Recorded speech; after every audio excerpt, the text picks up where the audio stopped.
Bukan, pemilik jasa konversinya. Oke, yang kamu analisis berarti si jasanya itu. Iya, Ini sistem aplikasi dan X jasanya. ini apa? Nama aplikasinya X. Sebelumnya aplikasi, iya nama aplikasi X, tapi nama sebelumnya itu namanya Twitter, Bu. Namanya Twitter.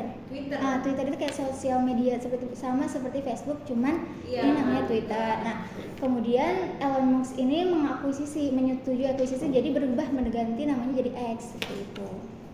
Jadi nama aplikasinya memang aplikasi X. Benar, namanya aplikasinya X. Jadi rumahnya itu aplikasi X, di dalam aplikasi X itu ada akun-akun tadi. Iya, betul sekali. Seperti itu. Iya, betul. Nah, si akun kamu di aplikasi X itu ada berapa akun biasanya? Kalau di beragam, Bu, dan itu umum sebenarnya, makanya saya menggunakan teknik progressive sampling yang dimana saya mengambil kriteria khusus, Bu. Karena hashtag zona uang ini umum, yang dimana banyak banget pengguna jasa selain jasa konversi, ada jasa aplikasi premium dan lain sebagainya. Jadi saya menggunakan kriteria yang pertama dia penggunaan jasa konversi ke Shopee, kemudian yang kedua dia aktif dalam hashtag zona uang ini. Dan ketika saya observasi atau melakukan pengamatan, saya melakukan pencarian, Bu, di aplikasi X dengan keyword jasa konversi koin Shopee hashtag zona uang atau CV koin Shopee hashtag zona uang, seperti itu, Bu. Dan itu baru banyak banget, dan itu nggak hanya satu dua saja penggunaan dari penyedia jasa dari jasa konversi ini gitu. Seperti itu, Bu. Jadi kamu ambil lah 3 ini sih. Iya, saya ambil 3 ini penyedia jasanya, 10 penggunaan jasa. Kamu tahu penggunanya itu dari mana? Jadi dari status itu, Bu. Misalkan saya pengguna jasa, saya mau buat promosi. Saya masih Mau lihat, Ibu? Ya. Oke. Bentar ya, Bu. Kamu pernah melakukan transaksinya? Kalau untuk transaksinya enggak, tapi kalau saya menggunakan hashtag zona uangnya iya, karena saya joki tugas. Jadi kalau misalkan melakukan transaksi itu di situ, kayak untuk promosiin, promosi joki tugas saya gitu. Misalkan saya ada joki parafrase atau joki apa gitu, jadi saya langsung yang mau yang mau nerima jasa joki parafrase bisa ke saya dengan hashtag zona uang kayak gitu. Ini, Bu, maaf. Maksudnya dengan hashtag zona uang itu nanti dia masuk ke zona uang atau apa? Jadi hashtag zona itu hanya hashtag saja, Bu. Nih, misalkan saya mencari hashtag. Nih hashtag. Nih, ini kan untuk tampilannya, Bu, ya. Ini tampilan X nih, Bu. Jadi sama seperti Facebook sebenarnya. Cuman bedanya nih, ini sebelumnya awalnya namanya Twitter. Di sini saya cari misalkan CV koin Shopee. Bisa saya cari di handphone saya? Boleh, bisa, Bu. Ada di Play Store, Ibu. Nih, ini di Bu. Play Store. Iya, download dulu, Ibu. Aplikasi X. Nih, tulis X aja. Dia aplikasi. Iya, dia tuh aplikasi, Bu. Sama seperti sosial kayak Instagram, kayak Ini udah banyak digunakan. itu dari udah lama banget, jadi awalnya ada Twitter. Jadi dari zaman dulu pun ada Twitter ini gitu. Iya, kalau Twitter yang biasa dipakai kan? Iya, Bu, ini. Sekarang kan udah berganti nama jadi X. Sekarang udah diakuisisi jadi sama X Crowd. Sejak kapan? Aku lupa, 2021 atau 2022 gitu, Bu. Nih, aku ada datanya. Di tahun berapa ya? Bentar, Bu.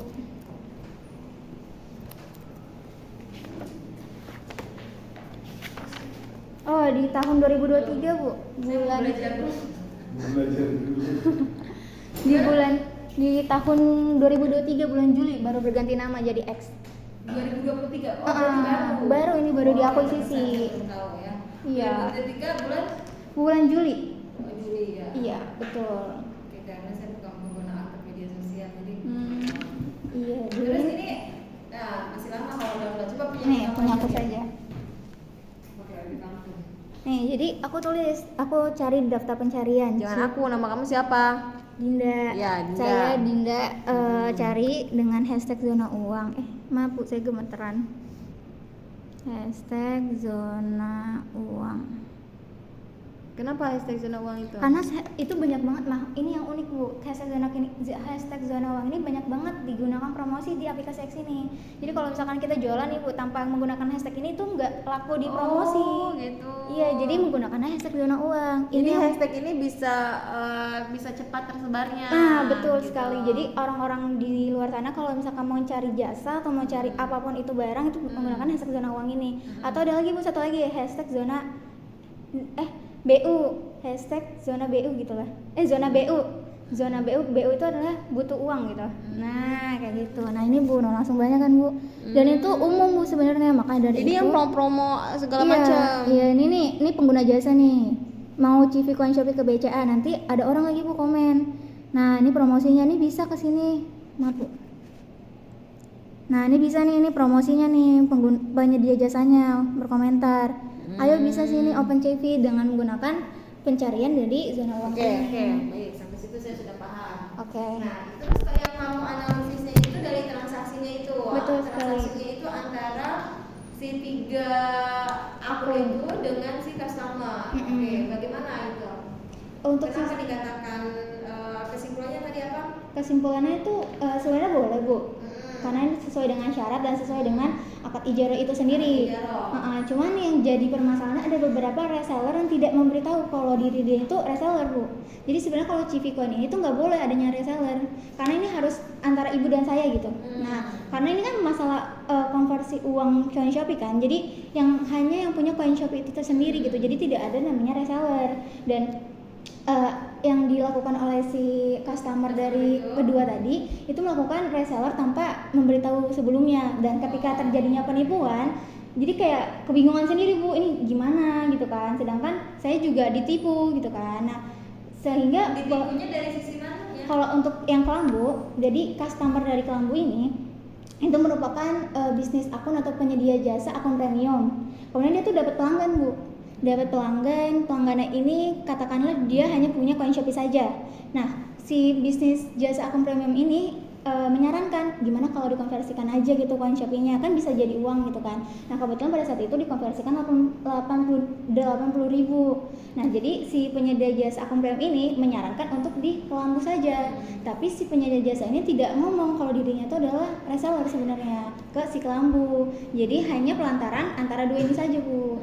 Dan ketika si pelanggan ini sudah mengirimkan uang atau konversinya, bukti pembayaran yang 580.000, ternyata bukti tersebut adalah palsu, yang dimana uang itu sudah ditransfer ke si Kelambunya ini Bu. Jadi tanpa melalui pelantaran dari si jasa akun premium ini. Dan ketika ternyata ini adalah penipuan yang dimana ternyata bukti yang aslinya itu hanya cuma dikirim 1 perak saja, si Kelambu ini berkomentar dong, bukan melaporkan, nggak terima dengan si reseller yang tidak memberitahu ini Bu. Akhirnya diminta ganti rugi, karena kan kenapa nggak ngomong ke reseller itu kan, jadi kan bisa minta ruginya ke orang yang ini, bukan ke pihak ketiga ini gitu. Nah kalau untuk Wawa Gombel adalah adanya reseller, tapi kalau untuk Wawa Gombel ini emang boleh gitu untuk reseller, karena dia kasihan Bu, karena untuk ngasih uang juga untuk mencari uang juga, jadi dia kasihan, jadi nggak apa-apa reseller. Cuman dia tuh resellernya mengatasnamakan toko dari si Wawa Gombel ini, dan ketika dia sudah mendapatkan pelanggan, dia tuh langsung kabur Bu, dan langsung hapus chat, bukti transfer segala macam itu dihapus sama dia. Dan si pelanggan dari reseller ini tuh kebingungan gimana balikin, dan karena dia tahu Balikin apanya? balikin untuk menanyai Koin yang udah dia kasih? untuk minta refund ya sih Bu, kayak harus minta pertanggungjawabannya gitu. Dan ketika kan dia taunya atas nama si Wawa Gombel ya Bu ya, jadi dia tuh komplainnya ke Wawa Gombel ini, dianggap dia tuh penipuan, padahal yang dilakukan itu bukan dia tapi si reseller ini gitu ya, reseller yang tidak bertanggung jawab gitu. Seperti itu Bu. Nah, analisis dari kesimpulan dari akad ijarahnya itu dari sisi mananya? Dari sistem jasa konversinya tuh Bu. Gimana analisisnya? Di mana dia itu sudah terdapat akidnya, di mana ada pengguna jasa dan penyedia jasa, kemudian ada objeknya itu adalah Coin Shopee-nya kan Bu. Nah kemudian ada penetapan upah, ada sigot akad dulu, di mana itu terjadi di aplikasi X atau melalui pesan yang sudah deal-dealan berakad. Dan kemudian juga setelah itu ada ujrohnya, itu adalah setelah dilakukannya transaksi dia tuh langsung mendapatkan upah setelah pekerjaan itu selesai gitu.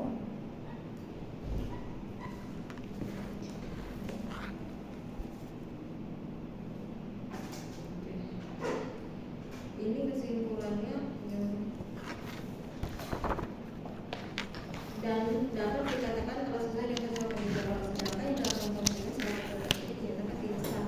Maksudnya gimana berarti? Iya, jadi yang untuk yang sistem jasa konversi ketiga akun ini itu sudah sesuai. Cuman untuk yang resellernya itu tidak sesuai dengan akad ijarah gitu, karena itu Terus gimana? Iya itu buku kesimpulannya. Jadi untuk ketiga sistemnya boleh-boleh saja, cuman untuk yang terjadi penipuan ini itu tidak sesuai dengan syariat ketemu dengan syariat atau tidak sesuai dengan akad ijarah karena terdapat akadnya cacat dong. iya betul akadnya cacat untuk yang di ini Bu untuk yang di reseller saja, tapi kalau untuk yang ketiga akunnya itu tidak cacat sama sekali yang penyedia jasanya gitu. Nah, itu kesimpulannya gimana? Ya, Satu pihak yang tidak sesuai gimana? iya itu Akadnya dikatakan apa? Fase enggak? pasti. Tapi kesimpulannya sesuai nggak sih? Ini Bu tidak sesuai dengan syarat. Dirinya kan tidak sah dan tidak sesuai dengan syarat. Oke, berarti kesimpulannya akad ini belum sesuai. Kalau untuk yang penipuan tadi Bu, tapi kalau untuk yang ketiga akun yang saya teliti itu sudah sesuai dengan akad ijarah gitu. Jadi ada dua kesimpulan gitu Bu di dalam penelitian Nggak bisa saya. disimpulkan dalam satu kesimpulan ini. Jadi Konversi koin dia dapat koin Shopee itu konsumen dari mana sih? dari akun dari games, bisa dari games, bisa dari cashback, bisa dari penilaian akun. Jadi kalau misalkan kita gini Bu, kan di Shopee itu lagi marak banget Shopee Games ya. Ada Shopee Game, ada iya, games ada ya. Shopee tanam, ada Shopee yang kayak permainan-permainan hal yang lain lah pokoknya, dan itu biasanya mendapatkan koin, berupa koin. Nah, dari situ orang-orang sering dapat tuh Bu, mengumpulkan koin. Kayak kita juga nonton Shopee Live, kayak misalkan orang berpromosi itu juga dapat koin Bu. Seharinya itu 500 perak. Kan kalau dikali berapa hari lumayan ya Bu ya, dapat 10.000 gitu segala macam. Iya.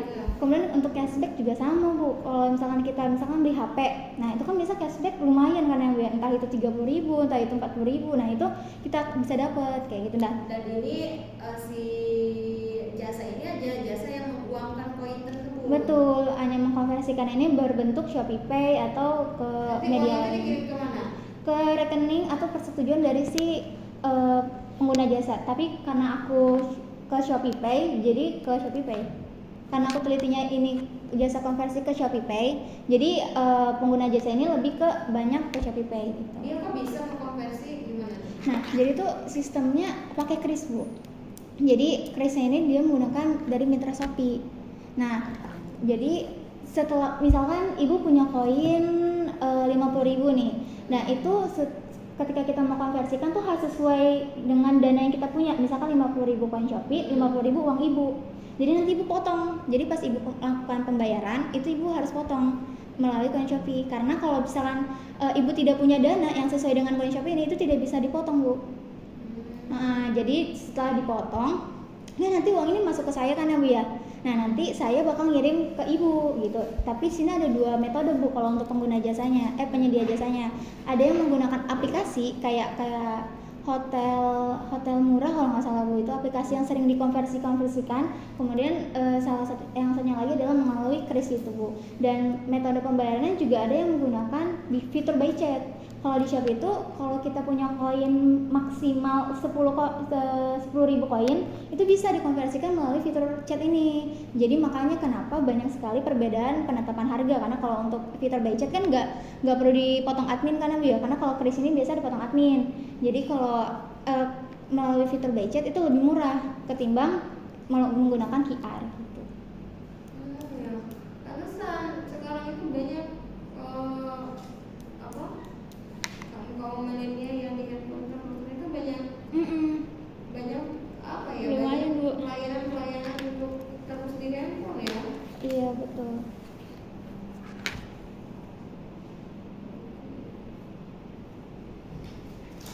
Kamu pernah pengguna juga? Kalau koin Shopee ya. Main Shopee. Mm-mm. Dapatnya Shopee-nya dari mana? Kalau aku dari games sama nonton Shopee Live biasanya. Sama cashback Bu. Biasa kalau aku beli baju ada cashback, entah itu 5.000 koin, entah itu 3.000 koin, itu saya kumpulin biasanya. Cuman ini konversikan? enggak, kalau saya nggak dikonversikan, tapi kalau saya buat dibelanjakan lagi selanjutnya. Jadi kalau misalkan saya mau beli apa gitu, saya tinggal potong koin aja yang tadinya harus saya bayar cuma 50.000, saya cuma bisa bayar 40.000 kayak gitu. Iya. Lumayan tau Bu, kadang aku lumayan 20 hari bisa 10.000 koin Shopee. Gitu. Iya, tapi harus rutin. Kalau nggak rutin, ya paling ibu dapetnya Apa dikit. belajarnya? Untuk Shopee aja. Nah ini nanti mahasiswa kalau kayak gini nggak pada baca buku yang dipegang ya Shopee terus nanti. Oke. Ya, sudah cukup ya. Iya Bu, terima kasih banyak.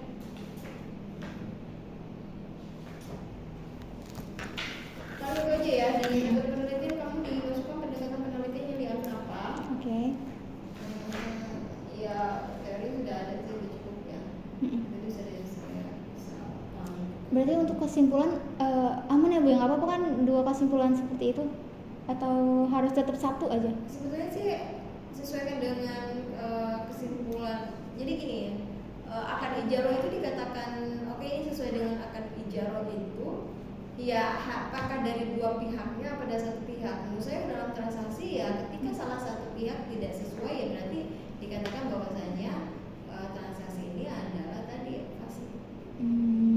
Oke, nah itu ini kesimpulannya karena tadi kenapa dikatakan fasid transaksi ini karena ada satu pihak yang tidak sesuai. Nanti baru dijelaskan di situ. Jadi kamu simpulkan dulu bahwasanya transaksi ini yang kamu teliti itu adalah akadnya fasid.